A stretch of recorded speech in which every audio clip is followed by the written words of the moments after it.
All right, let's talk about our friends over at Bass Pro. Under the visionary leadership of the founder, Johnny Morris, Bass Pro Shops and Cabela's is the leading North America's largest conservation movement. Together with their partners in conservation, they're positively shaping the future of the outdoors through donations, grant making, and advocacy. The 501(c) Outdoor Fund raises funds to support conservation efforts by activating more than 200 million passionate sportsmen and women, rounding up their purchases at Bass Pro Shops and Cabela's stores and online. If you've ever gone to a Bass Pro or Cabela's, you need to if you have not. And if you have, you've always seen that roundup button, and you always wonder, where does it go? Well, they have raised a lot of money for conservation, something that we can all get behind. So visit your local Bass Pro Shops and Cabela's today and round up for conservation. If you're looking to elevate your outdoor adventures, you've got to check out Mountain Ops supplements. Whether you're hiking, hunting, or hitting the gym, Mountain Ops has you covered with top-notch performance-driven products. Their supplements are designed to enhance your endurance, strength, and recovery, keeping you at peak no matter the challenge. Personally, I've got to tell you that my favorite is Ignite. Every single morning I start out with Ignite. It's an energy, it's a focus. It's definitely my go-to. I also love their ammo protein for lunch, especially in the to-go packs. Guys, I've been with them literally since the beginning, and I got to tell you, I would not choose any other supplement. So why wait? Head on over to mountainops.com. That's MTNOPS.com, Mountain Ops, and use the code KEEFER, K-E-E-F-E-R, for 20% off your order. That's Mountain Ops. Conquer more. All right, adventurers, whether you're camping, fishing, hunting, or just enjoying the great outdoors, you need to get that gear that can keep up. That's why we choose and trust Grizzly. It's built tough for every adventure with unmatched durability and performance. Their products are perfect for your next trip into the wild. Plus, they're made in the USA, and they come with a lifetime warranty. So why would you settle for anything less? I got to tell you, I have been using Grizzly products for years. I have the original cooler, still ticking today, and they have just moved into the hunting blind market. And I got to tell you, that is the most fantastic hunting blind I have ever seen. I'm very excited to use that this fall. From drinkware to bags, you name it, Grizzly has it all. They're an amazing brand, and they support the outdoorsman. More importantly, they are built to last. So check out grizzlycoolers.com. That's grizzlycoolers.com's Forge Your Own Trail.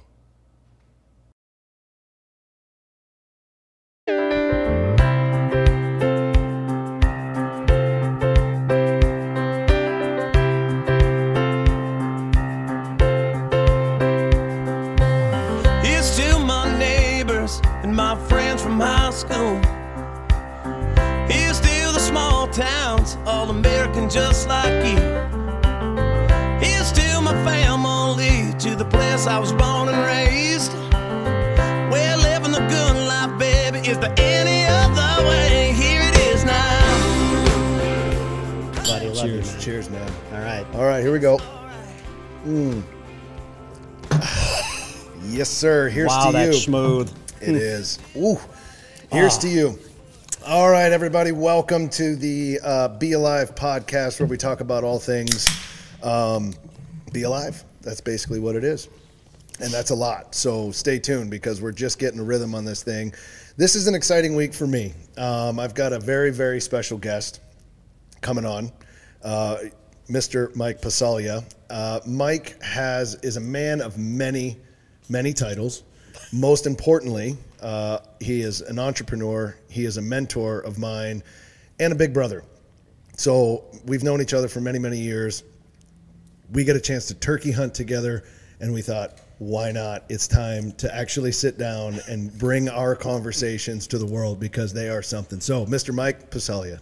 Thank you, Chris. Honored to be here and spend some time in chat. And as you said, I think the world deserves this. Yeah, I think they've really been missing out. I'll tell you what, man, we have had some conversations that are just, they're life-changing, they're altering, that we've laughed, cried, you name it. We've been together for a long time, and it started out just as friends. And so for everybody that's kind of wondering, okay, what's going on here? Who is Mike? He's not just one of my best friends. Again, he's a mentor of mine. So through business, and we'll get a little bit into that. Mike has an extensive background in entrepreneurship. You've done some incredible things in the insurance industry and others, which we'll get into.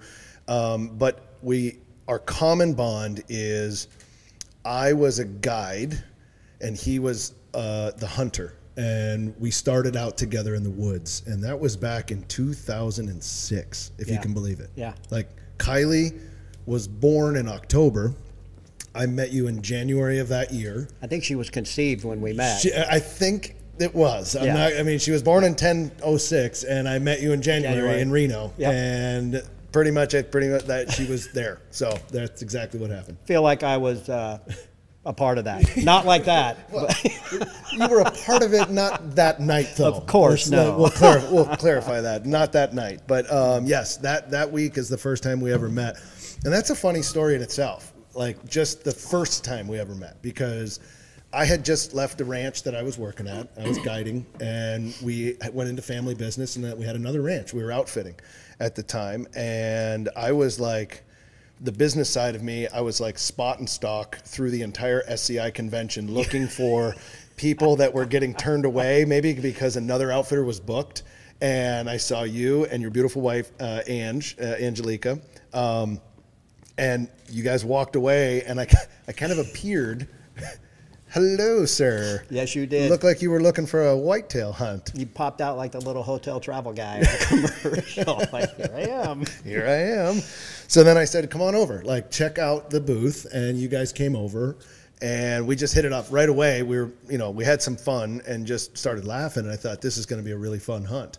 And then lo and behold, now it's 2024, and we've been on hundreds of adventures together over the years, and so many stories of the outdoors, and I would say that bond of being out there is what has really kept us together. It is. It's like 20 years ago yesterday, and for me, you mentioned entrepreneurship. I was honored to serve our country from '84 to '89 in the U.S. Navy. Absolutely. Hayes, Gray, and Underway.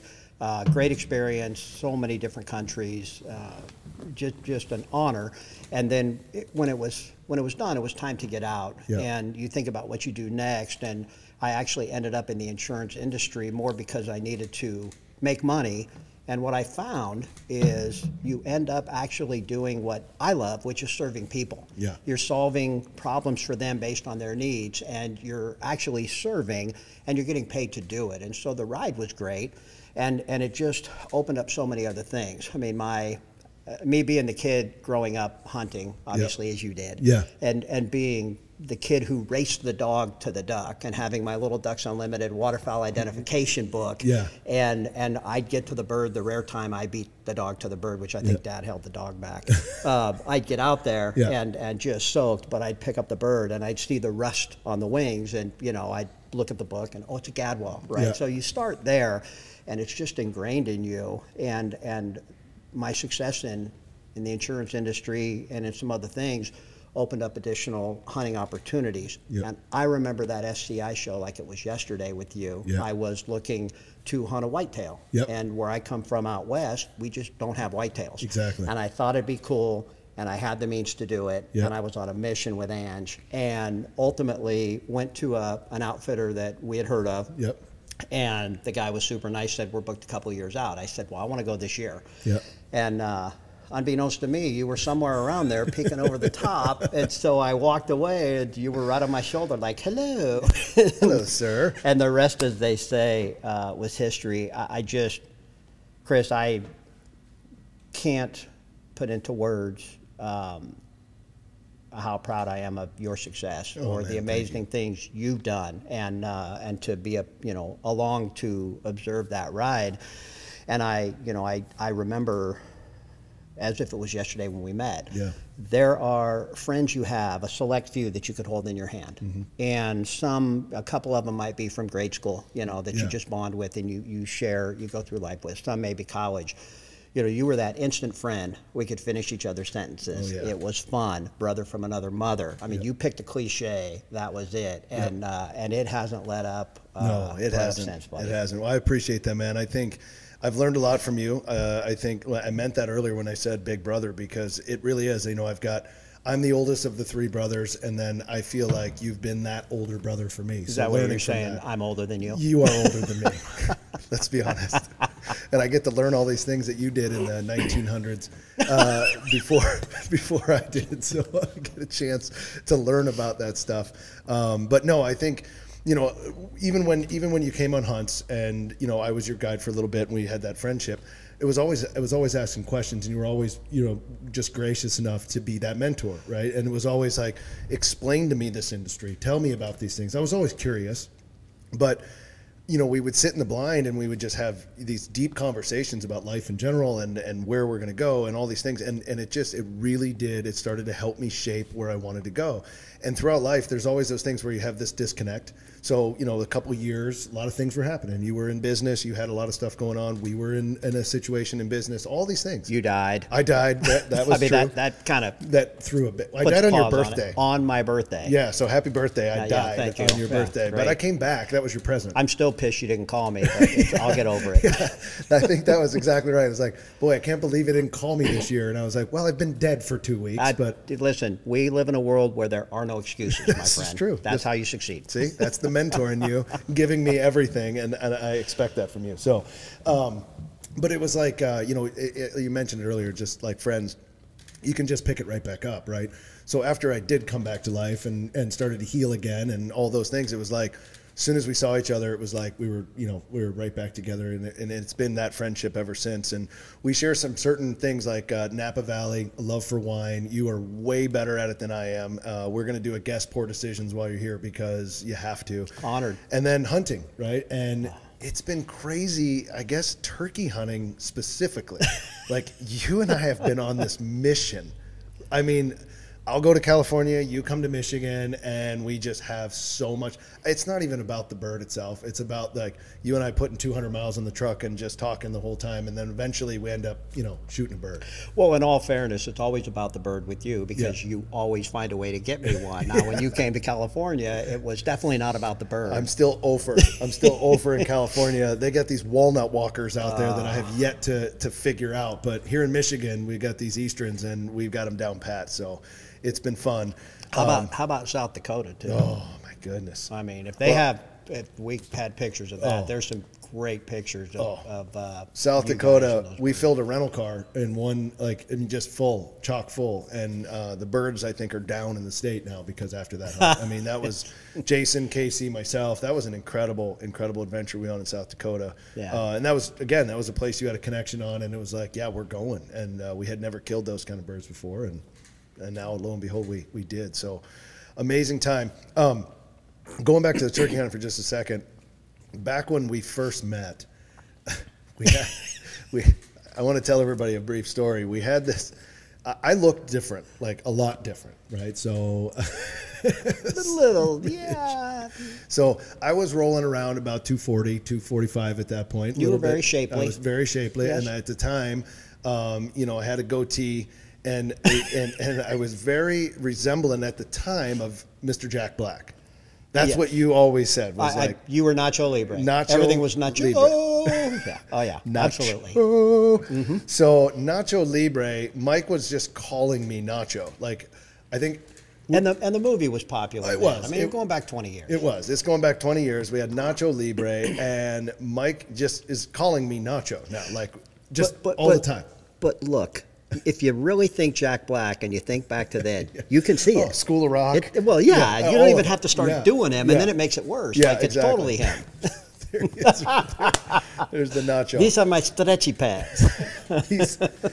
Nacho Libre was very popular back then. So what happened was when I was doing the guiding thing and running that operation, we would print out a photo and we would give it to the client. In this case, was yours. And we would give it to them, and that would be kind of like their take-home, as well as many other things, right? Beautiful photos, too. Like all kidding aside, you put the fall colors in. Yeah. Unbelievable photography. We love to take that, and then that's something that, you know, again, from a photo perspective, that's something you're always going to have. You can show off the deer that you've taken, but the memory and the photo and what was there. So we'd always take this photo, and we had a great spot with the fall colors. And I put a little Easter egg in Mike's photo. And I photoshopped Nacho Libre behind a tree in this photo. And Tiny. Okay. And I never said a word. Peeking around the tree. Yeah, never said a word. And how long do you think you went before you actually saw Nacho Libre? Months. As long as you let it go. Because I was like, dude, those are the best pictures. Wow, thanks, man. You just made the best trip even better. Oh my goodness, this is so great. And finally, I think you got to a point where you're like, okay, he's blind. Yeah. But I wasn't. You put him so discreetly, like peeking around the tree. And so you're like, have you looked closely at the picture? I'm like, yeah, I've looked at every side of it. That's a gorgeous deer and the fall colors. Have you looked closely at the tree? I'm like, oh no, he did something. Yeah. And it took me about 5 minutes from there to find it. And it took me about 5 hours to stop laughing. I mean, it was like 1,000 sit-ups easy. Oh my gosh. So that started this trend with these Easter eggs. And now Mike, he goes on these world tours to all these incredible places. And he'll send me these pictures of like, hey, this is where I'm at. Here's one from Stonehenge. And so, of course, I'm going to go ahead, and that looked like a great roost tree right there. So there's Mike in Stonehenge, and there is a Photoshop turkey on top of Stonehenge, one of a kind. And then recently, Mike was just in the Colosseum in Rome. 2 weeks ago. And he said, hey, check this out. Sends me a picture. Well, framed it up perfectly, and there's a goblin turkey on top of the Colosseum in Rome. And it speaks to your artistic endeavor and brilliance. But you know what it really speaks to me, Chris, is that we're kindred spirits. It's the brother from another thing. Oh, for sure. It's just so wonderful and so rare, and it's born of the outdoors. Yeah, for starters, it is. It is. And that's a really cool part of it. But the fact that I'm at Stonehenge with Ange, and that was her bucket list, and we're having the greatest time, and we're looking at all these rocks stacked up and listening to the theories, and I'm taking pictures of them all, and I see that one, and I'm thinking, all right, this is missing something. Yeah. Let me just try this. And from England, 6 hours time difference, I shoot a picture, and I text you, and I'm like, I feel like this is missing something. And within 2 hours, boom, there's that. And it was so funny when I'm in the Coliseum, just, pop into my head, and I'm thinking, oh, this is perfect. Yeah. And you just know. Oh, yeah. You sent me the picture, and it was framed up, and I go, oh, this is getting the turkey. And I would say, to anyone, everyone has that person or a very select handful of those people. And life is so short. Yep. We tend to think it's tedious or long, but it's so short. Yep. And we don't. I would just tell everyone, look, however much time you think you spend connecting with those people and just sending random things, spend more. Yeah. Because there's never a bad day when I send something to Chris Kiefer. There's never a bad moment when I interact with Chris Kiefer because of the things we do and where we are. Yeah. And I know lots of people have that same thing, and we don't spend enough time tapping into that enough for the soul and the heart. I agree, man. I think it's, life is busy now in the way that it's such a fast-paced world. Just to slow down and send a text. I mean, I think it cuts both ways too, because receiving one like that can really lighten the mood from maybe a shitty day, right? It's just like, and I see that picture from Rome and I go, okay. And whatever I had, now I'm in a moment and I'm doing the Photoshop, but I'm laughing the whole time. So it's changed my demeanor. And I think that means so much. I think, like you said, there's a lot of people out there that may have that. Every now and then it's good to just reach out and just go, hey, how you doing? Or send a stupid picture that is funny, that makes somebody's day with no caption. Just send it and just leave it alone. Yeah. And I think the other thing is busy people like yourself and my, if you don't write me back, I know that you're going to, but I also know you're busy. Sure. So you respect that too. If I don't write back within 5 minutes, I'm not angry at you. I just know you saw it and I know, and then guess what? A day or two later, something comes through and we're right back. It's like, I understand that is the case. Yeah. You're busy, I'm busy, but we're still in that kind of world where we can connect. Of course. I think that's important. I totally agree. Yeah. I mean, I always get right back to you, but I get what you're saying, and I forgive you. So I'm busy, and actually, yeah, you're right, and you always fire back. I just travel the world and send pictures. Well, that's all you do. Is So now I want to switch places with you because that's an amazing deal. So let's back up for a second and let's set the stage. Sure. So, come from California, unfortunately for you, and nothing against Northern. California. Okay, good. Let's break that down. Northern California, which is fine. So that's basically childhood's in California and the great outdoors comes in pretty early, right? Like you're loving the great outdoors out of the gate. You mentioned duck hunting and stuff out there. I mean, is that how you kind of got into the outdoors and what you love to do at that age? Yeah, and my dad and my mom were incredibly supportive. They went separate ways when I was about 8, but they both remained supportive. And I think I was out hunting in the womb. My parents, I think Dad was 22, Mom was 20, but that is where it all started. And interestingly enough, when you grow up in a divorced family, people call it a broken family. I don't agree with that at all. But you relocate. So I was actually fortunate to live in all parts of the state. So we lived in Tahoe for a couple years, and ironically, I spent a lot of time in the mountains, and I really got into skiing. And then my mom, we moved down to Southern California, and I see now why, but I got into surfing, and that's what I did. So I'd get up pre-dawn, ride my beach cruiser with the surfboard on the back with a couple buddies down to the beach, and I'd surf until about 9, and then go back home and do whatever, right? But looking back now, what I realize is if you think about Tahoe and skiing and the mountains, it's the outdoors. Yeah, it was the outdoors. If you go to Southern California, the ocean is the outdoors. Yeah. So growing up, in the Bay Area and going into Sacramento and all that farmland, all the ducks and everything else, and growing up in the outdoors hunting from birth, when I was away from it, I found that I still sought the outdoors. And I think no matter where you are or where you're located or get whatever position you get put into, there's outdoors everywhere.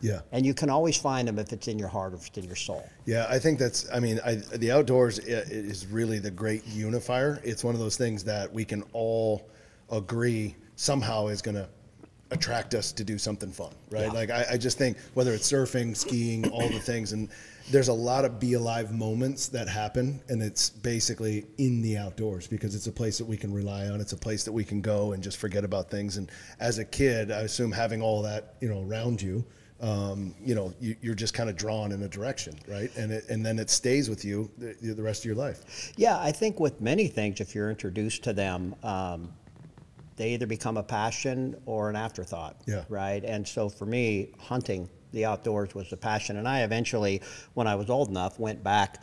Dad had moved to Yuba City. You've been to that wonderful place. Oh, yes, I've been there. It's the heart of the Pacific Flyway. People wouldn't believe how many ducks and geese. California has all 3 species of elk. We have the black-tailed deer, the mule deer. We have bears. We have, and then the waterfowl are just abundant. Right? Yeah, it's unbelievable. Still, they don't have turkeys apparently, but they have the rest of everything there. They don't have turkeys. I wish I had the picture for them to put up of the one I took you to get that I got the day you left. Yeah, the day I left. Sunny. When it got sunny again. Yeah, it rained one time in California in the past 3 years. It was the day I was there hunting turkeys. And I leave, and Mike sends me a picture of the turkey 20 minutes after I had boarded my plane. Beautiful Tom. Yeah. Oh, he's great. Yeah, he's wonderful. It's a great picture. I'll mount him in one of your adventures. No, I use him as a picture. So you get into hunting and outdoors at an early age, and like you said, again, you went in the Navy, which is incredible. You spend time there in the military. There's a lot of funny stories that I've heard over the years of that we'd probably say for episode 2. Yeah, definitely. Yeah, definitely. But the amazing time you had there. So you get out and you're looking, you get in, like you said, you get into the insurance industry and you start, when does the entrepreneur bug bite you? Like, when does that happen? Because I know you worked a little bit for some other people, but you really have the spirit of an entrepreneur. Like, when did that bite you? So if I were to answer your question with a question, because I think we'd give the same answer, when did it bite you? Birth. Yeah, I was going to say. You're born with it. I was just going to say, I think I've always had it. You do. Okay. You just have it, right? You have that drive, whether it's to get up that next mountain, whether it's to go one more day, whether it's to climb back on that horse because you just want to get to that ram or, whatever it is. I think that internal drive, and I seek to find ways to communicate with people now, because everybody has it inside them. Yeah. And I think so many people out there just don't know yet that they do. Yeah. And it starts with finding a passion rather than just trying to get by and then letting it go, right? Yeah. And in that, I think there's that inert drive that. So that's a great point. I want to kind of just spend some time on for a second. I think is really interesting. I see in a lot of the kids and the younger business crowd, you know, today with Instagram, everyone thinks you can be a millionaire at the age of 20, all the things because they see a half of a quarter of a percentage of a whatever, right? Aren't they all? Yeah, they're all, you know, and they all live the glorious life. But they think that that's going to happen right away. And then and if they don't, they're mad or they're distraught about the fact that they're not at the age of 2022. Do you think having a passion such as hunting or the outdoors or something and the ability to put all the focus in that starts to bring out the traits of an entrepreneur? Like, you know what I mean? If the traits that we have, like you mentioned, go to the next peak, climb the next mountain, learn the patience of sitting in the woods, learn those things, do you think that correlates over and eventually kind of translates into what is now our careers because we both started out in the outdoors? I do. I think it can. I mean, the simple fact is, I think that some people are born able to run a 4.340, and some, no matter how hard they work at it, aren't going to run better than a 4.6, right? Yeah. But you can get from a 5 flat to a 4.6. So for everyone, I think it's there at some level. Yeah. I do think, this will probably come across as arrogant, but it's not meant to be. I do think that you and I we run 4.340s in life. Yeah. And in just passion and desire, we pour ourselves.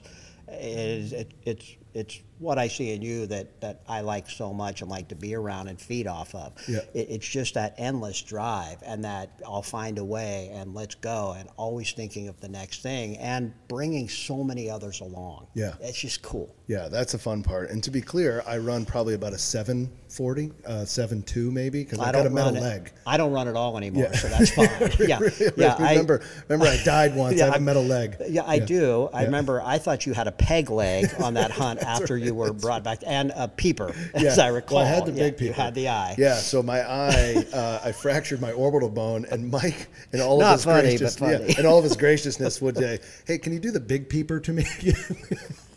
And so I would just like go like that to him, like sitting, in places, and it would be like we'd just both lose it as soon as I did the big eye. So because I couldn't squint, and I still can't to this day on the left eye. So yeah. No, and how about Inception, Conception? Oh my gosh. We would get going in that deer blind we'd sit in over there back in the day. Field, we'd be up there, and we would start laughing, whether it was you and I and Ange, you and I and my dad. It didn't matter. You and I. Yeah. Sometimes it would start with just a look. Oh yeah, that's all it had to be. And that was it. Yeah. But we would get to laughing, and you'd have to shut the windows. Yes. Because you just couldn't stop laughing. There's no way. I mean, we've been in tears before, and half the time, 20 minutes in, I don't know what we're laughing at. Like, I don't know what started it. I just know that we're laughing, and then all of a sudden, like you said, it's 20 minutes gone by, and we're still laughing. But it's such a great ride, man. It is. It's a great ride.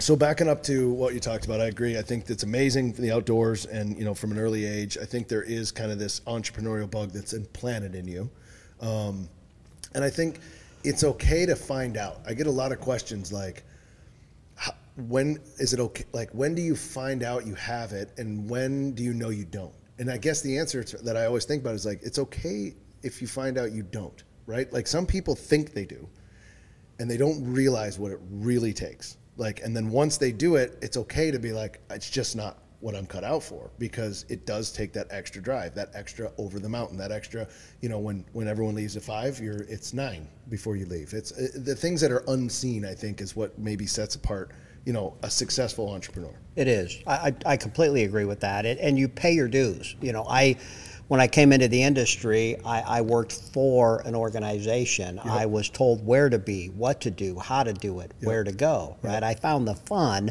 in solving the needs of the people and taking care of people. Yep. But you have to pay your dues. And I think it's tough on the younger generation today because of social media and all those things. Because what you don't post is what I call day 9. It's when you're quitting. Yeah. You know, and so everybody thinks that everybody's crushing it. And I see so many younger people today that are saying, well, you know what I'm going to do is I'm going to build my own company. Which one? Well, I don't know. Well, how? Not sure, but I'm going to do it, right? Because I see it. It doesn't work that way. The beauty of being young is you have a lot of time. Correct. And you should spend that time learning from others who are further along and emulating their good behavior. And when you identify traits of theirs that you don't like, then just be a better them, right? And network and connect. And it doesn't matter what business you're in or what you do, but if you're going to run your own company, if you're going to build your own thing, you better have a passion for it or find the passion in it, because if you don't, it's not going to work. You're cooked. Sure. Yeah, you're cooked. And I agree with that. So time is a really big thing too, because, you know, if you think back to our story, in 2006, I was a deer guide at a ranch. Yeah, but you had a vision. But the idea is that was still almost 17 years ago. You know, 18 years ago, I was a deer guide at a ranch. And so time, I would have never predicted in 2006 that I would be in the position I am today with the shows and the CEO, BeAlive, all the things that come with that. But that's 17 years. And what a lot of people think, they see it today on social media and they go, well, I just want to do that. But it's been 17 years of grinding every single day without the vacations, without the party, without the stuff in the beginning. But everyone now just sees 17 years in and goes, that's what I want to do. And I'm like, well, then take 17 years to do exactly what I did, or yourself or other entrepreneurs. Like, they see that instant gratification is what we're so used to. And that's just not the case in today's world, right? It's never been the case, in my opinion, right? And it's such a great point, because what we've done and own businesses in is so different. And yet, watch this. I can go back 15, 20 years and tell you, young people would walk in and I'd say, so, you know, what are you looking to do? What are your goals? They say, well, I want to sit where you're sitting. I want to be you. I'm going to be you. I'm like, great. And here's all it takes. Quit a couple times and tell yourself quitting's the worst thing you could do, and re-engage, as painful as it is, and stick it out because you believe in it. If you can make it through that. Oh, by the way, when you're building a company of your own, be sure not to take any paycheck for yourself for at least 2 years. And if things are tough enough, to make sure you make payroll, make sure you go out and get at least $75,000 to $100,000 to get through the first quarter of next year, because you believe you're about to turn that corner. So as long as you're willing to do all that, it's going to be a piece of cake for you. Yes, a piece of cake. And at the end of it, be prepared to lose it all and be okay with it. Like, because the journey was worth it for guys and gals that are out there that are chasing it. Like, and again, I always say this to the hockey team, the Chargers, the team that I coach with my brothers, is there's no winning and losing, there's winning and learning. And I think that's a big thing. I have learned so much from losing. Like, people are like, I hate to lose. Well, I do too, but at the same time, like, I've learned so much from losing. Like, every single time I lose, I'm like, well, what did I learn on that one? What did I learn on that one? And so the people that do say, I want to be there, I want to be in that chair, I want to be this, I want to be that. Okay. And I did too. But it was, again, 17, 18, 19 years, in some cases, a career of wanting to get it done, doing the extra mile, prepared to lose it all the things you just mentioned. Don't pay yourself. Chris, you lost your life. Yeah, dying once. You don't lose more than your life, man. Yeah, die once and come back, which is fine. You know, I mean, I was blessed to come back, and I knew at that moment, like, I was shook. Like, that was where I was really shook. I had a 6-month-old baby, and I was dead. And I'm like, what happened if I really would have died?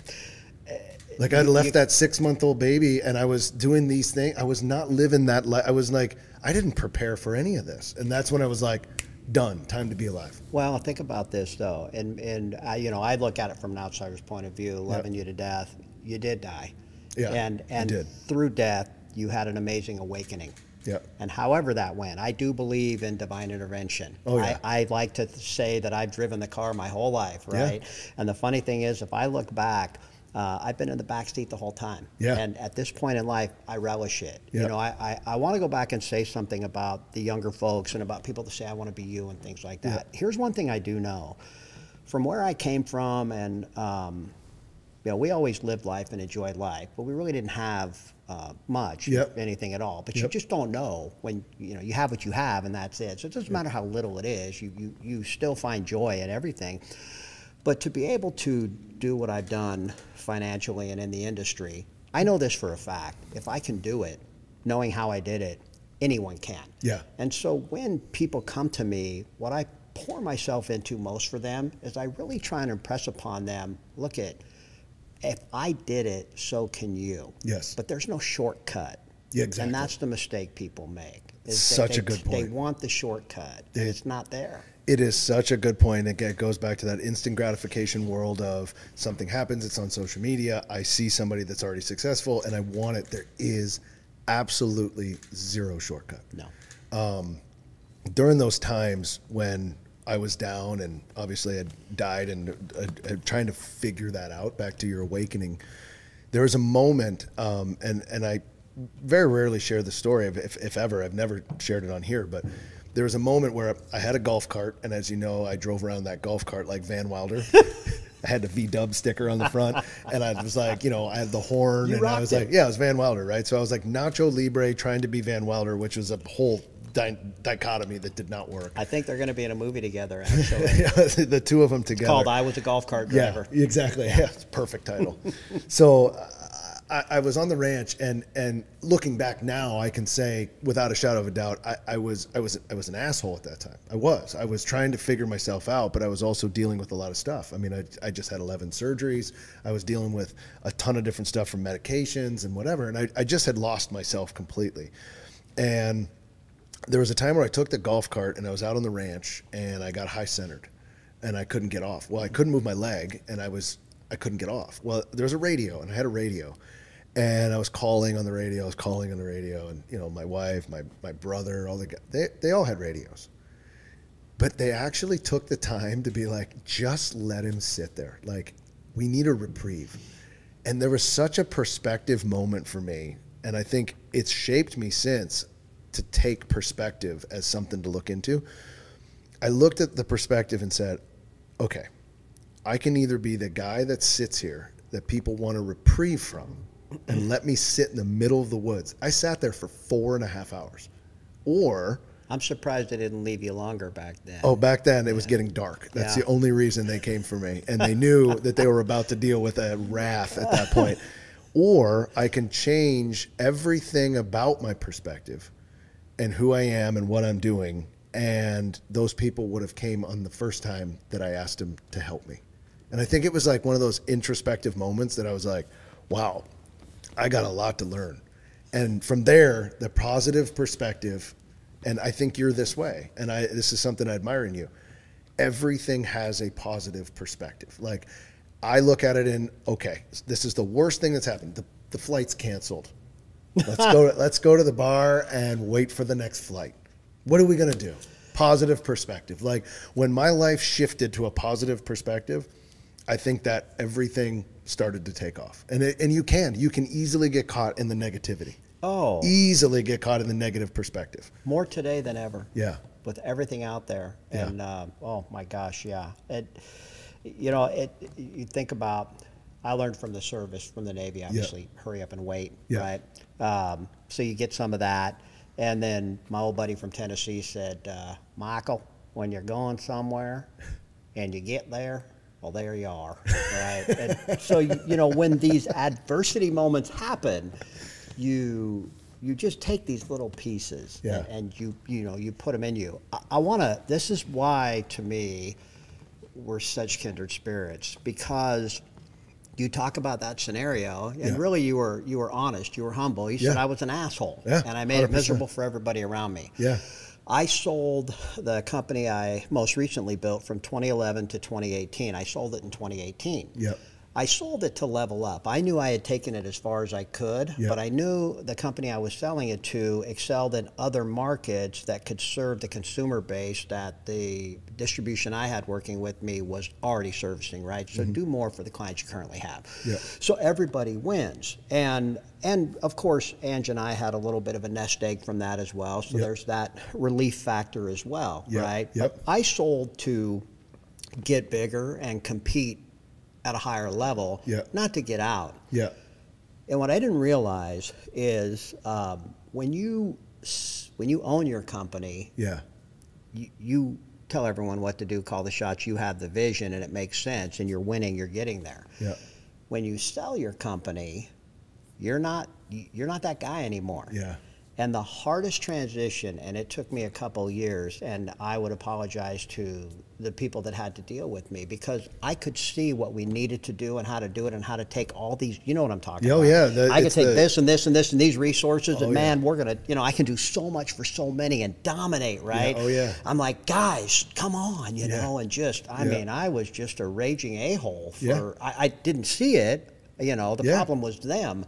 And then, one day, a person who's been with me for almost 20 years, Eric, sat me down. He said, look, I know you better than anyone. I know you mean well. I know we would win at the highest level, but, this isn't going to work. And I thought to myself, gosh, do you want to be right or do you want to win?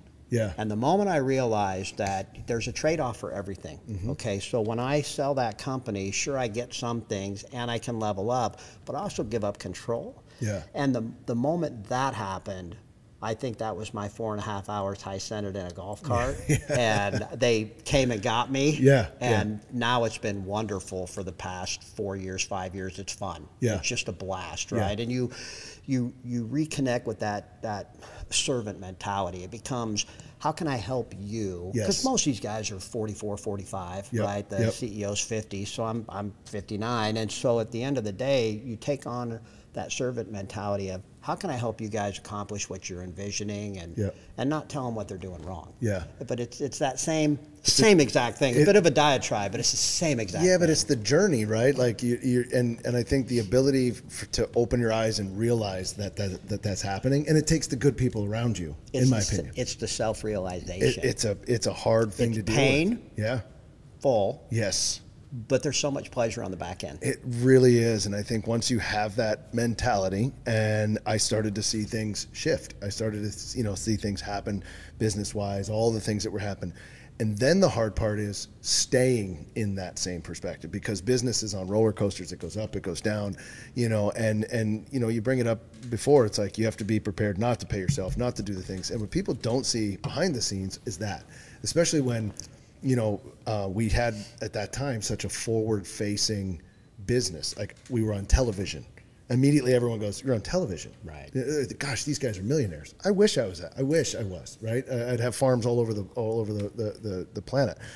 It was just like there's a perception that you're trying to battle to be like, look, I'm just trying to build a company just like everybody else, and you have to stay in that positivity, and you do need good people around you. And I think that whole, show me your friends, I'll show you, what kind of person you are kind of situation, I think is a real thing, and surrounding yourself with good people, mentors, people that are willing to be a mentor, like yourself, that's important, because those are the gut checks that you need that entire time.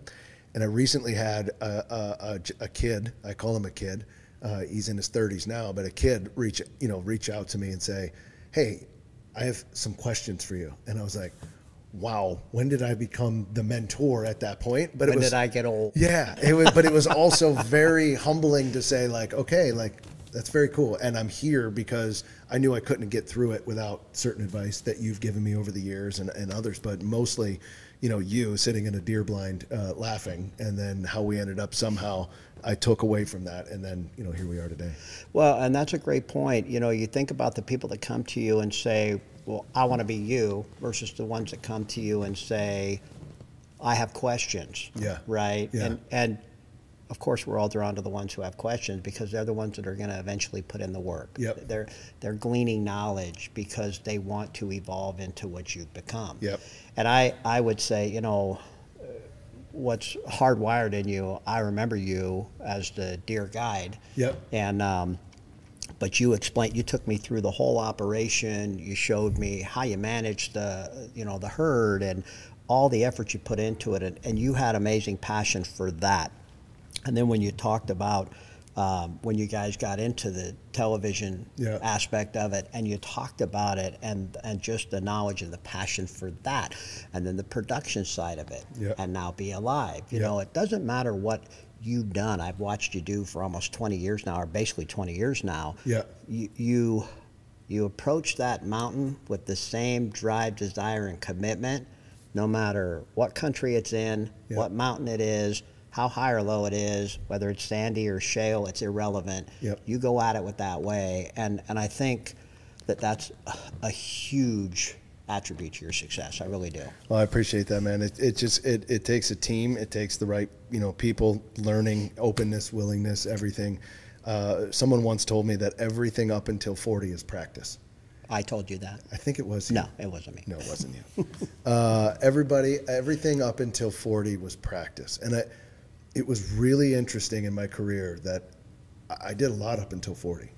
And I learned a lot from all of that stuff. And now at 45, these last 5 years, I've been able to implement it. So it's really kind of been one of those things that I've now I've been through that. I've lost it.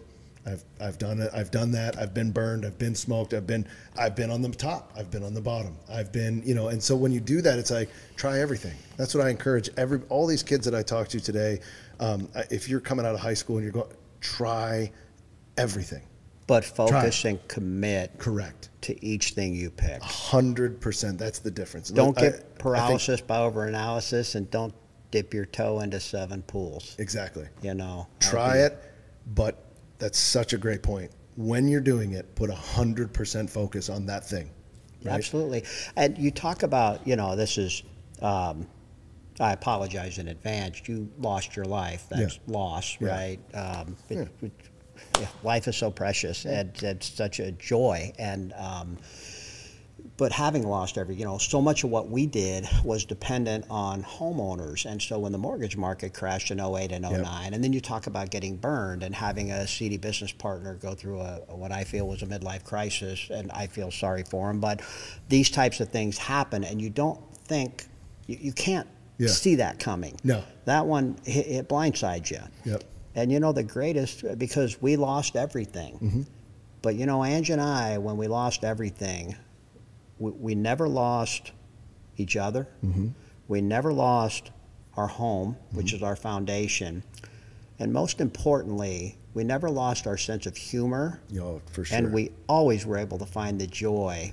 And it was probably the greatest thing that ever happened to me, because I realized all that other stuff is fantastic, right? Someone once said to me, money doesn't make you happy, but if you're happy, money makes it even better, right? Yeah. And so it's true. Yeah. But, it was a great reset, because it took me back to my core, and it made me realize when I grew up with nothing, I was always happy. I found happiness in the outdoors and life in general, and around family and interactions with people, new friends, total strangers, right? And so having that happen and being able to carry that forward, and then hitting reset and being able to have that look back. If I was going to do it again, what would I do different? Knowing what I know now. I'm incredibly fortunate for having that to have happened to me, because when I reemerged, it was, if I was doing it again knowing what I know now, and it just, everything took off and was so to the nth power. It was incredible. And it opened up the doors to go do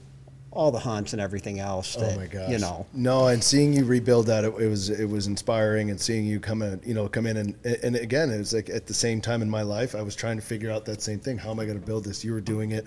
I'm listening to things. I don't understand the insurance agents, like insurance business itself, but I got to see what you were doing and how you thought about certain things. And I was like, okay, there's more to this than just, this is insurance. And then I saw what you did and was able to kind of go, how can I apply that to this world, and back and forth, and then to see what you've turned it eventually into, and then sold again, sold it to a larger company. It's incredible to watch your journey as well. Now you get to travel around the world, and you do a lot of great, amazing things with, bigger company, the insurance, but you also love to travel and hunt. And I mean, that's the one thing I'm always like, where in the world is Mike?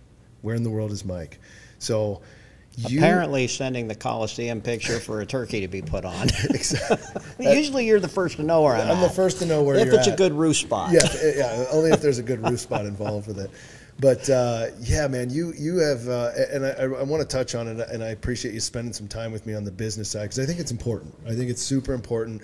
I get a lot of questions on this, and I think you have such an insight and knowledge on what it takes to grow a business, what it takes to sell one, and you've done that, and then what it takes to, to your point, just be a kind human, right? And the entire time, and I think we've both been humbled in life to then go, let's just be kind humans and see where that gets us. And I think both of us would say that over the past 15 years, we've been different people together, and also to our spouses, to our families, to our people around us, just from what we used to be, right? I think it's easy to step on people. The soft skills are the hard skills. Yeah. And I think being a kind person and just having fun, I love life so much better. Yeah. I mean, I really do. Yeah, and people get caught up, being more in the corporate world now, but kind of not having to, but being around it, titles seem to matter a lot. And the title that's always mattered most to me in reflection is the title of human being. Yeah. What are you going to do with your title? Because we all share that title. Yeah. We're all blessed with life. Our title is human being. What if it starts there, right? And what do we do there? Now, professionally, entrepreneurship and talking to people about building a business and all those good things, right? Yeah. I don't care if you have a passion, you want to bake cookies on the side and develop a brand and sell them, or you want to become a massive conglomerate, or anything in between on the spectrum. It doesn't matter. Everybody I talk to in our industry, I say the same thing to all of them. If you're a 1099 employee, if you're essentially self-employed, right? You need to see yourself as a small business owner from day one. Mm-hmm. Because if you're in your 20s and you're getting into this, if you see yourself as a small business owner, then you own that business. You're essentially an army of one, right? Yep. It's you Inc., it's you Incorporated. Yep. So what are you going to do with that now that you know that? And so you start to teach people to be able to operate from a mindset of profit and loss, expense and revenue. Mm-hmm. And you can't just say you need to think about revenue versus expense. That doesn't register. Yeah. But if you tell them that they're that they're a small business owner, that they're building something to sell from day one. It doesn't matter if you haven't made your first dime. Think in terms of building to sell. Mm-hmm. Be a small business owner, and you start to think about things like EBITDA that I couldn't spell back in the day. Nobody told me those things. Yeah. Looking back, I tell everybody those things. And if you're a W-2, that's fine too, right? But if you have a job you like, you're never working. Yeah. Right? Yeah. And so it doesn't matter. There's a lot less pressure or stress with that one, right? Yeah. But if you want to try and build something of your own on the side, take on that second full-time job. I mean, to me, if you work 8 hours a day. I sleep about 5, maybe 6, right, if I'm lucky in increments. Yeah. But honestly, even if you sleep 8, you got another 8 hours a day. Yeah. Well, you have a second full-time job building your own dream. How about dedicating 5 hours to it? Mm-hmm. Just watch Cops a little less every day, right? And stop wasting your time. Yeah. You don't have to be crazy about it or fanatical, but just be logical about it. No, it's a great piece of advice. Think about it from that perspective. Like you said, incorporate from day one. Think about what that means, and it really does. It changes your perspective on it. And I wish I would have known a lot of this stuff growing up and throughout that career early on. But I just had the advantage of learning from guys like yourself and these other guys that were coming in from Texas. Everybody that came in had a different job. So as a guide, I was able to pick the brains of, people that were in the mortgage business, the insurance business. And by the way, some of these guys were flying in private jets, right? And they're landing on private jets. And I'm going, okay, you've obviously done something. I need to figure out what you've done to fly in on a private jet. And that was something that was like registering with me back then. And it wasn't about getting my own private jet. It was about the fact that they had the freedom to do that, which means they've done something to get that freedom. That was more important to me than the actual physical asset, to be clear. I mean, I'd love a jet, but at the end of the day, I'd love the freedom. I'm not a big, we got to go fly private. But the freedom to say I can do that, that's more important to me. So it's a great point. My mom was incredibly supportive of all my outdoor passions throughout life, and I'm thankful forever to her for that. And of course, my dad, it's a given. That was our thing, and still is to this day. I think about. I was guiding after the service when I first got into the insurance industry. My passion was always the outdoors. Yeah. So I was guiding duck hunts, Yep. and I was guiding wild boar hunts. Mm-hmm. And I thought, you know what? I'm going to be a guide. Yep. And I remember, this is why I'm telling you this. Yeah. It's not an accident you're not a guide anymore, or am I? Yeah. It's not because we weren't great at it. You were phenomenal, and you made it fun, right? And I know I did the same for a lot of the folks I took. But at the end of the day, my dad caught on to it. He said, look, Mike, you can be a guide. And you'll always be hunting. You'll always be in the outdoors. Yeah. But when you get into your mid-40s, you're going to start to ache, hurt, break down. Yeah. He said, have you ever thought about being the client? Because your passion is to hunt. Yeah. So have you thought about being the client, not the guide? Very interesting. And I said, it's interesting. And he said, look, if you can do something where you're your own boss and you can get to a point, it'll open up those opportunities for you. You should seek to be the client, not the guide. That's very, very interesting, man. That's such a great way to put it. Yeah, at the time, I think I was 24, and it sounded like this, Charlie Brown, But I do think subconsciously it planted itself. But I do think the seed planted, because I never forgot that, and subconsciously I was driven to that, and obviously. You were a guide, I was a client, but you've long since moved beyond all that too, and done some amazing things. But it's just, and for hunting, whatever your passion is, for me, my passion was hunting. Yeah. I never thought about being able to go on the types of hunts and the number of hunts and the places I've hunted.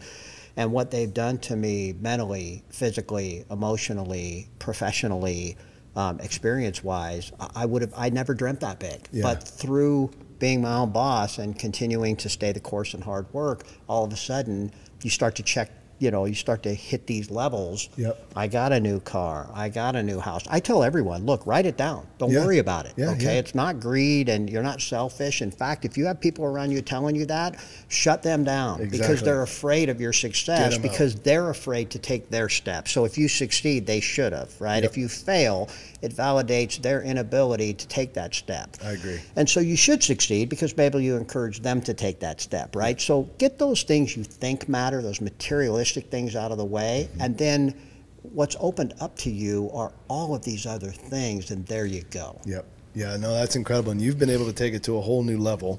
You're on a mission, and it's been incredible to watch. Mission of life. Mission of life. But there's a specific mission that it's really, really hard to accomplish, and for those of you that don't know, it's the North American 29.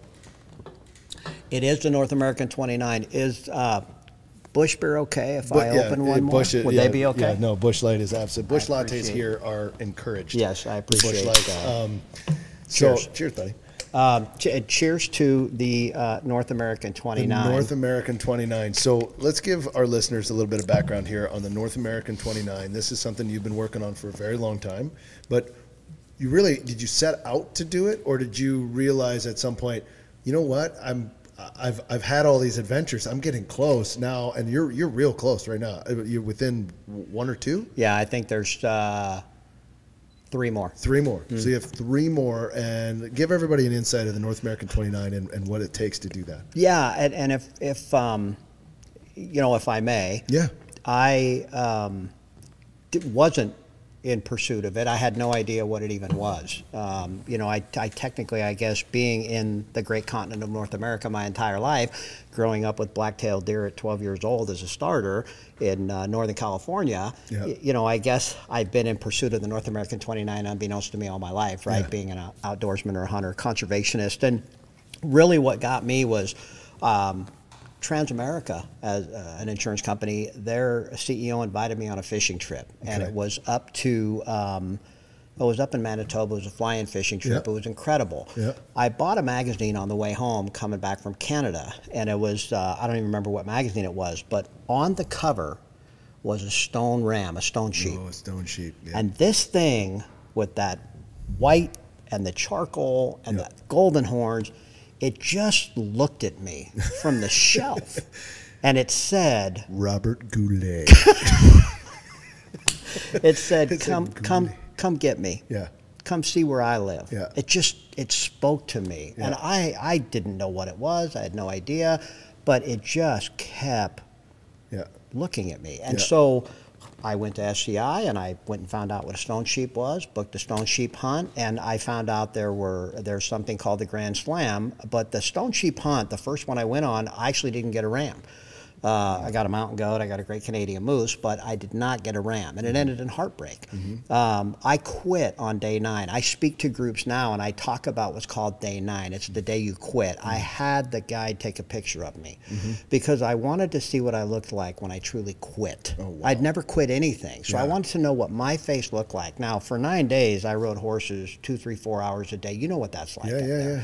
And then you climb 2 or 3 hours to get into waterfall basins, and it's the rule of 3. You know, you got 3 anchored before you let one go.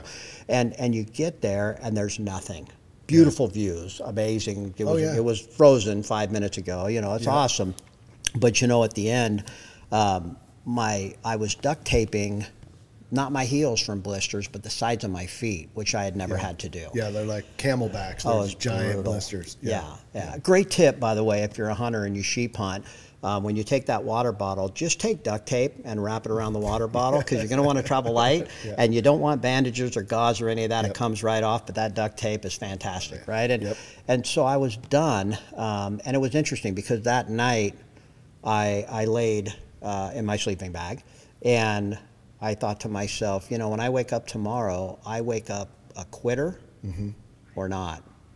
And I'll never forget that I quit, and with that, I didn't, whatever else was about to unfold for me, however close to whatever was next I was, it's never going to happen. I'll never know. No. And it killed me to not know. So I woke up on day 10, and I went after it, and I went after it hard. I wrote in my journal, I'm going to finish strong. It's not even about the ram. It's about family. It's about, you know, your mind gets so reset on those things. It's the greatest reward ever. We call it disconnect to reconnect. Yeah. Right? That is like, I mean, that's one of the things. You disconnect, and then all of a sudden, boom, every feeling's back. Brilliant. Yeah. Absolutely right. And so I went back the next year, got a ram. Had an adventure. I mean, we actually barely survived coming back. Probably shouldn't have. And the little raft we tried to get, you know, it flipped, and we tied I put my rifle on my shoulder, slung it over me. The guide tied the ram horns to his waist with a rope because those are the 2 things we could lose if we had to swim for it, and I didn't want to lose, right? And so sure enough, all that happened, and we made it, and the rest was history. But he sent me the broken oar lock and everything else in the mail a little while later. Cool. And you know, but to go back, so the Grand Slam, there's 6 rams, and that's a feat in itself. I mean, that is an incredible feat. That's the only hunt that I've ever been on that I cried and wept like a baby, and I didn't shoot. Casey, I was with Casey when he was on. We were at 7,000, 8,000 feet. I mean, it was right at the tip top in the Yukon doing our thing. When he pulled the trigger on that hunt, I wept.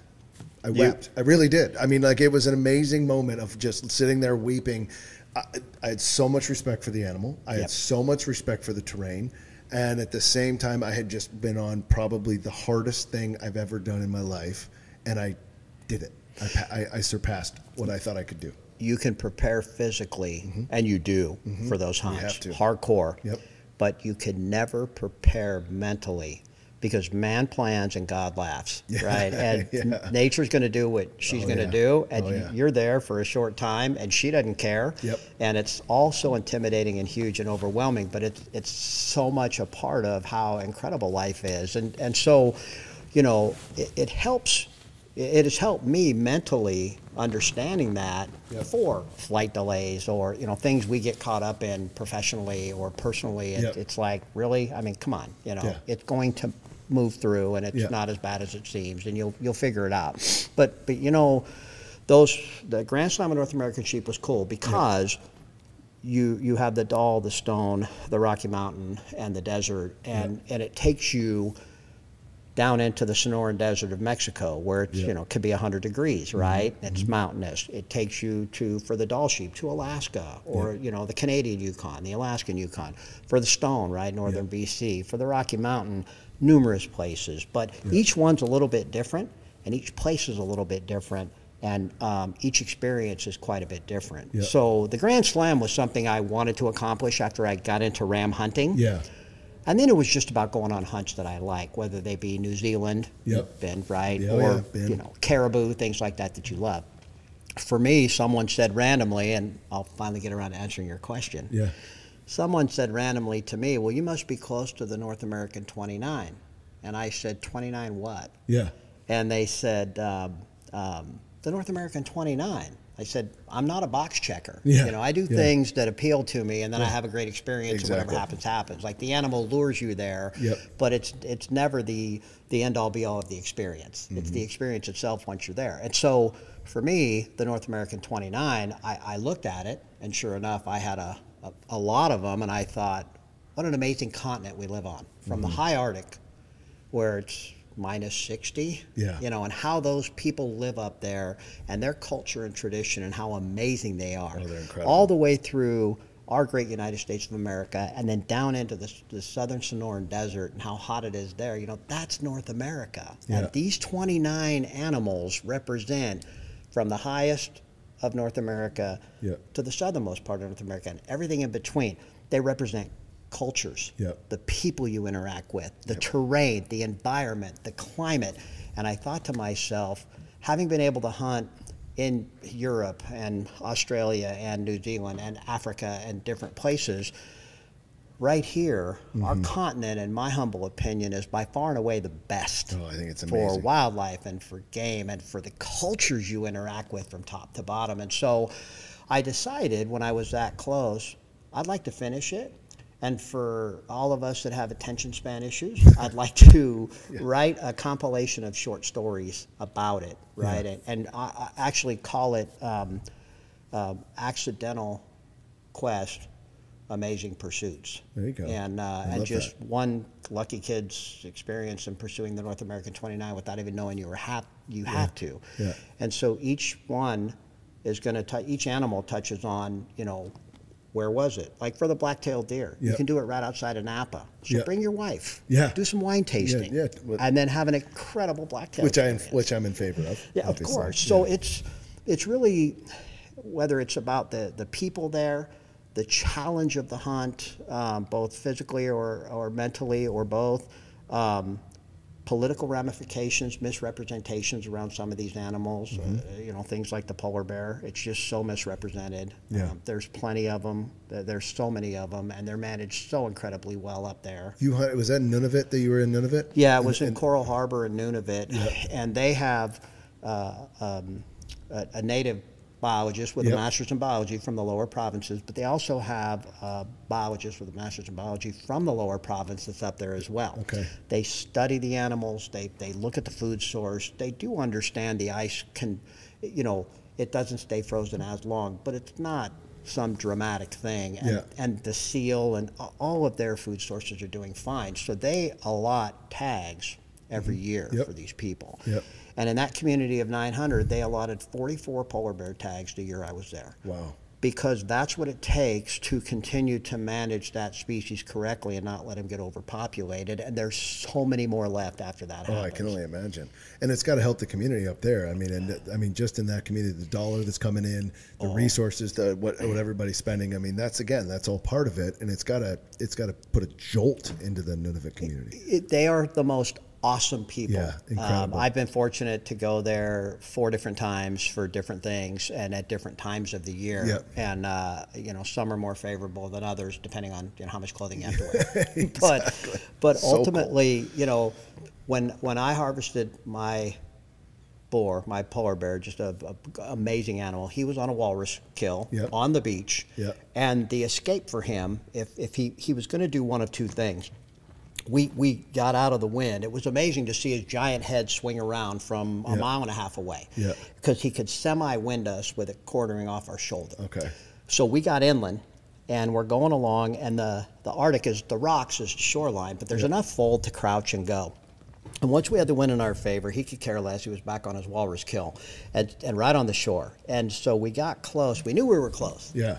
And my guide, Danny, he goes, he's a Inuit native, great guy. And so he says, I think we're getting close. Let's look. And so he stands up, and he came to about here on me. So he stands up, and he's looking this way. And I stand up and look, and I'm looking, and I turn here, and 60 yards away, here's this giant head swinging around, this polar bear. Yeah.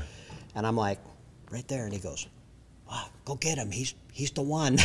He's like, it. Like me, go get him. And so, you know, you crawl up there, and, Yeah. and it's interesting because I found out later, once I exposed myself to him, you have a second to make the shot. Yeah. And they're going to do one of two things. They're going to run right at you, Yeah. or they're going to run away. Yeah. Right? There's not much time for decisions. It's either. one or the other. Yeah. And for them, you can't talk them out of one or the other. Yeah. It's done. Yeah. And so I was fortunate it all came together. And I said, he was taken off. And he goes, yeah, he was going to go into the Arctic. He would have swam 5 miles out, and he would have just sat there and watched until he determined whether it was safe to come back or not. Got it. So all the bears people have hunted in North America, how many of them have an escape route of just diving into the ocean and swimming 5 miles like a dolphin and just hanging out? Yeah, and just waiting. Yeah. And those, but the coming back, every single piece of that beautiful animal was taken back. There were 7 different baggies with different samples, whether it's the liver, the tongue, the penis bone, all those different things. Yeah. And all of that goes back to the biologist for study. Yeah. They measure everything, you name it. But the coolest part is that community, and I think it's in us here, but I feel like with BeAlive and some of the things you're doing are so cool because I think we've lost touch with some of that. The first thing they did is put out the word that a polar bear was harvested. And then they went to the elders' homes and gave them their share of polar bear meat. Okay. And so then Danny asked me, we had shared snacks. My wife prepared some snacks for me. Ange always puts trail mix together and love notes. So my deal is I get the notes, you get the M&Ms, right? Got it. And so we're sharing that on the shore, but his wife made sandwiches. So here you are in the Arctic, middle of nowhere. Yeah. And you're trading food that your wives have made for you to go out on the hunt. Yeah. And you just can't almost explain that feeling. So he invited me over, and we had polar bear the next day, and it was actually quite good. Yeah. And then flying out on the little bush plane that gets you out of there off the sand. Yeah. There's about 10 people on the plane, but one lady was she was an elder. Yeah. And she had, almost no teeth left and had lived a great life, I'm sure. And as I'm getting on the plane, she grabs me and she says, "You hunter that shoot polar bear?" Yeah. I said, "Yes, ma'am, I am." She said, "Oh, thank you." Hugs me and says, "I love polar bear meat. Now we are good for the winter." That's awesome. They share. They take care of their elderly first, like we should take care of our veterans first. And they go from there. Yeah. No, that's incredible, man. That's an amazing story. I think that entire, when you say brings it together culturally, people, I think back at the things people that I've met in the most random locations. Like, what else is going to bring you two together to share food in the like? It just doesn't happen unless you're there in the outdoors and you're doing something with a passion together, and then all of a sudden, like, these things happen. And until you've experienced it, it's really hard to explain to someone who hasn't. Like, if you haven't experienced that, you need to. You don't need to go on a polar bear hunt. No. You need to experience what it's like to push yourself and do something like that, or go into that culturally and just go off grid, disconnect to reconnect in certain areas. What it's like to be at 9,000 feet, it's incredible. What it's 7,000, 8,000 when you've just put in 9 hours on a hike for a sheep, and you get to the top and you go, they're right over they just went over another one, and you got to go again.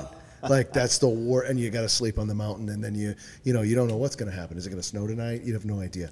But boy, is it mental. And it's mental. What?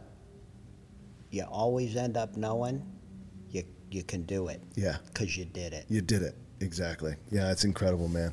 Well, it's amazing watching your journey and kind of in that search for the North American 29, the accidental search, if you will. Like, you did it out of passion, and the next thing you know, you've just kind of had this racked up all the numbers, and all of a sudden you're like, boy, I guess I am close. But it wasn't something that you set out and said, like, this is what I'm going to do. But it's an amazing feat. The Grand Slam of sheep is an amazing feat.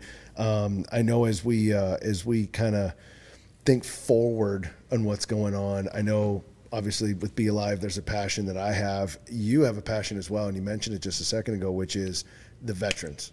I think we both have a passion for the military, for the veterans, and especially wounded veterans. And I've seen you do some incredible work with our wounded veterans and what you do, taking them on hunts and all those things. And I love getting the FaceTimes from being there, and I always say hi to the guys, and there's always some sort of like really cool deal. So what's the plan with your veterans, and what's going on, and what organization are you working with? And let's tell the people what you got going on there, because it's imperative. Wow. Yeah, thanks for recognizing that. It's just an honor. You know, the group I associate with is Operation Cherry Bend. They're out of Wilmington, Ohio. It's Matt and Beth Ellis, and they've just opened up their 5,500 acre farm, and they live for our wounded combat veterans, and they put on 3 or 4 events a year. They do one big one in September. You know, we did skydiving with them. There's a bass fishing tournament with them. There's music around the campfire every night. You know, you get some really good artists that come in there, and they just hang out and play till 3 or 4 in the morning. That's great. You know, all of these things. We do some nice driven pheasant shoots for them, and you have to think with our wounded combat veterans, you know, everybody who serves is saying during that time frame, I'm willing to do whatever is asked of me for the greater good. And these are the ones, you know, double amputees, a lot of missing limbs. They've been through it. A lot of things, right? I mean, these people, we all think we had it tough at some point in the service, right? And we did. Nothing like these folks, right? And the hardest thing I see for our wounded combat vets is what a lot of people don't realize is you see a missing limb. Yeah. But what you don't realize is when that event happened, they watched 2 of their brothers die, on average. Okay. Right? And so it's not like, not only do I have the physical scar, but it's the emotional scars that get them. Yeah. And I can tell you that these guys and gals are just like you and I. They grew up with a passion for the outdoors. They're normal. They're fine. They don't want to be seen for what you look at. Yeah. They just want to be in the outdoors again. They just want to have fun again. They just want to have fellowship again. And so it's so wonderful to dedicate time and some resources to that, but it doesn't hold a candle to what Matt and Beth do. I mean, they give their all to this, and it's as important to them to facilitate these opportunities and put these things together as it is for them to run their family farm. It's that important, and that's what it takes to honor our veterans, and especially our wounded combat veterans, for all the ways that we should. Well, it's incredible what you're doing, the work you put in, Operation Cherry Bend. You know, I've seen the pictures. You've sent me things. I've been traveling. We've been trying to figure out a time for me to come. I'm getting you there. I know, and I really want to get there, and I really want to spend the time. It's an incredible thing that you guys are doing. So mad props out to Operation Cherry Bend and what you're doing with our wounded combat veterans. Full support for me. I love everything about our veterans, and I have some of my best friends and people that I know are in the military and absolutely respect it. So they don't get the credit that they should. And they once, like you said, they signed up and said, I'll serve for you. And I think that's a lifelong thing. And for us, we need to serve them back. So anything we can do, I think, is important. You should look into it and give where you can, take them when you can. Yeah, you're right. I think most of the people that I know, they just want to be seen as another person trying to do fun things, right? And that's important that we treat them that way. You're exactly right. And you know, it's interesting. It doesn't matter whether you agree or disagree with the particular conflict, or whether we went and engaged or didn't. None of that matters at this point. It's not about that. It's about them. It's about normalcy, because they're still just you and I, man. I mean, we get in the woods and there you go. And actually, Larry has become a good friend, and he's on Cabela's commercials, Yeah. of all things. He's fly fishing in a stream, and there he is with his, legs, His new legs. legs. His new He's legs. definitely not cold. Yeah. And doesn't need waders. He doesn't need waders. He's got his new legs. And he'll tell you. He'll be the first one to tell you. I was going to say, and he would laugh about that Oh, too. absolutely. He would love every bit of that. So, and that's what I find too, is they have an amazing sense of humor. There are veterans about this, and they just want to have fun. So, yeah, if you can get involved with that, I think it's incredible. So thanks again for what you're doing there.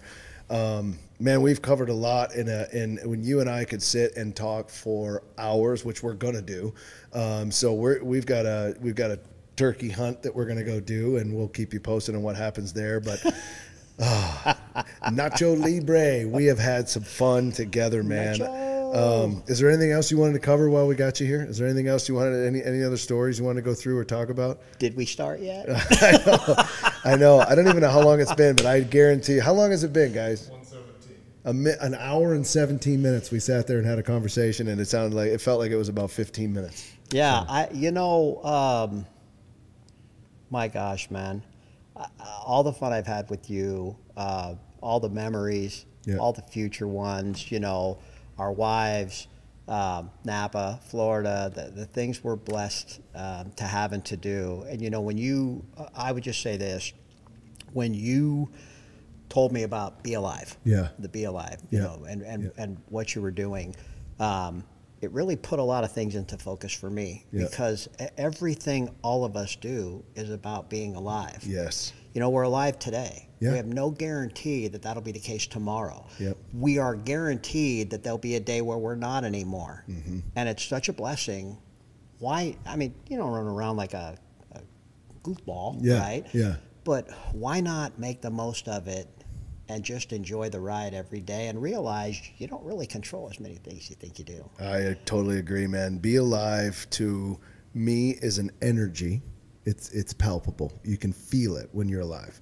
For me, it's in situations like this. It's in the outdoors. For you, it's hunting, it's sheep, it's working with the veterans, the combat veterans. That is BeAlive. That's your energy, because, everybody has it. It's just different for everybody. Yeah. And what I think we have to get used to saying is, it's okay to be different, and it's okay to have that. Like, people think you have to be this, you have to be that. You don't. No. You just have to be you, period. End of story. And if you find a thing that makes you BeAlive, do it to the fullest extent, and you will have a good time in life. That's what I found out. Find it, find the passion, and go all in, right? And that's what BeAlive is. It's that energy that you can feel. And I feel it in you. I feel it when we have a conversation. When you're around, there's an aura about it, and I really appreciate you, everything you've done for me in the past, everything you've taught me. Now we get to, I guess, sit back, have a glass of wine or 4, and go turkey hunting in the morning, because we just got permission on a new piece of property that I can't wait to take on. Yes, you secured that one for us. Great job, buddy. It's going to be a good one, man. Mr. Mike, appreciate it, man. Thank you so much. My friend. Great convo. Love you, brother. Love you too, man. Thanks, guys. Great Cheers. job. Cheers, everybody, and we'll see you next time on the BeAlive Podcast. It's my last night in Texas. Now I'm on the run, got